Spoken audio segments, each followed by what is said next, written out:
Kami dari kelompok 9 mata kuliah akuntansi keuangan desa Fakultas Ekonomi Universitas Lancang Kuning yang terdiri dari saya, Doni Saputra Octavianus Nainggolan, dan dua rekan saya yang bernama Fiska Riendi dan Muhammad Dia Ulhaq, dengan bangga mempersembahkan video edukasi tentang aset, kewajiban, dan ekuitas desa. Nah, sebelum kita mengetahui lebih lanjut, alangkah kita mengetahui apa itu desa. Menurut Undang-Undang Nomor 6 Tahun 2014 tentang desa, desa adalah desa dan desa adat, atau disebut dengan nama lain selanjutnya disebut desa. Desa adalah kesatuan masyarakat hukum yang memiliki batas wilayah, yang berwenang untuk mengatur dan mengurus pemerintahan, kepentingan masyarakat setempat berdasarkan prakarya masyarakat, hak usul dan atau hak tradisional yang diakui dan dihormati dalam sistem pemerintahan negara Republik Indonesia. Sekarang saya akan menjelaskan apa itu aset desa. Aset desa adalah barang milik desa yang berasal dari kekayaan asli desa, dibeli atau diperoleh atas beban anggaran pendapatan dan belanja desa, atau perolehan hak lainnya yang sah. Menurut Peraturan Pemerintah Nomor 47 Tahun 2015, barang milik desa adalah kekayaan milik desa yang berupa barang bergerak dan barang tidak bergerak. Aset desa dapat berupa tanah kas desa, tanah ulayat, pasar desa, pasar hewan, tambatan perahu, bangunan desa, pelelangan ikan, pelelangan hasil pertanian, hutan milik desa, mata air milik desa, pemandian umum, dan aset lainnya milik desa. Nah, apa itu aset lainnya milik desa?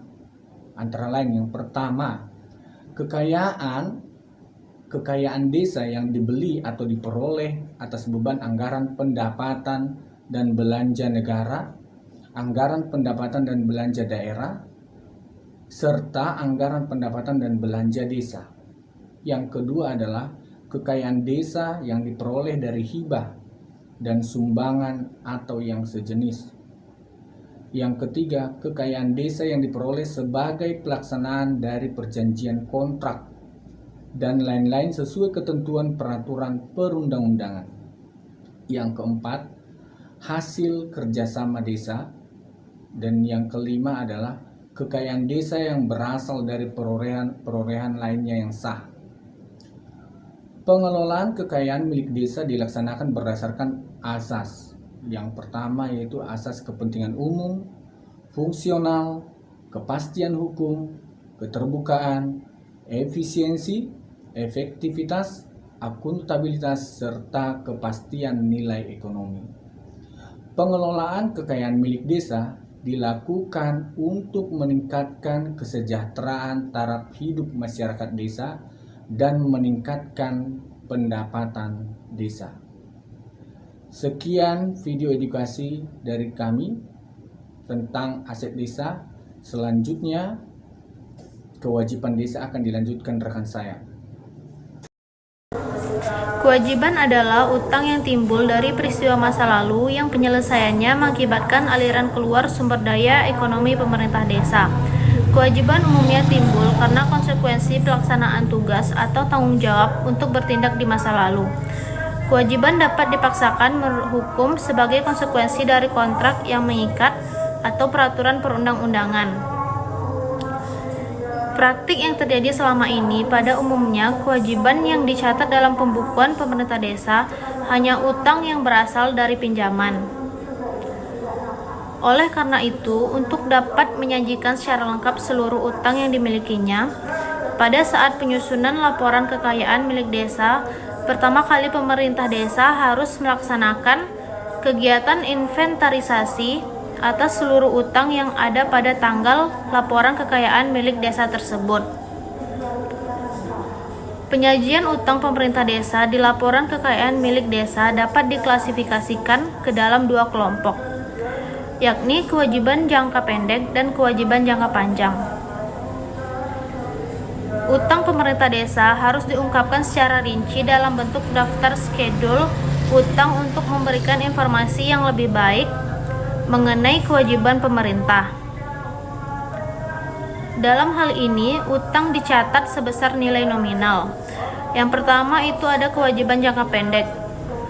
Kewajiban jangka pendek merupakan kewajiban yang diharapkan akan dibayar kembali atau jatuh tempo dalam waktu 12 bulan setelah tanggal laporan kekayaan milik desa. Kewajiban ini mencakup utang yang berasal dari pinjaman atau bagian lancar utang jangka panjang dan utang kepada pihak ketiga, utang bunga maupun utang pajak. Yang kedua itu ada kewajiban jangka panjang. Kewajiban jangka panjang merupakan kewajiban yang diharapkan akan dibayar kembali atau jatuh tempo dalam waktu lebih dari 12 bulan setelah tanggal laporan kekayaan milik desa. Contoh kewajiban jangka panjang adalah utang bank. Pengertian ekuitas, jenis dan contohnya dalam akuntansi. Pengertian ekuitas adalah besarnya hak redusial atau kepentingan pemilik entitas terhadap aset entitas itu setelah dikurangi seluruh kewajiban neraca. Ekuitas sendiri dapat didefinisikan sebagai kekayaan atau modal dalam entitas, yaitu selisih jumlah aktiva atau aset dikurangi dengan pasifa kewajiban. Menurut PSAK tahun 2002 pasal 49 bahwa ekuitas adalah hak redusial atas aktiva suatu perusahaan setelah dikurangi seluruh biaya kewajiban. Jenisnya ada jenis ekuitas ada 6. Yang pertama, akun penambah ekuitas. Itu adalah akun penambah yang mana dibagi menjadi dua macam, yaitu modal disetor dan laba ditahan. Dari kedua akun tersebut nantinya akan dijelaskan pada laporan perubahan ekuitas yang merupakan unsur penambah ekuitas. Yang kedua, modal disetor. Itu adalah besarnya uang yang disetor oleh pemegang saham, yang mana dapat dibagi menjadi dua, antara lain modal saham. Yang pertama, modal saham merupakan jumlah nominal saham yang beredar. Yang kedua, disagio. Itu adalah selisih antara setoran pemegang saham dengan jumlah nominal saham.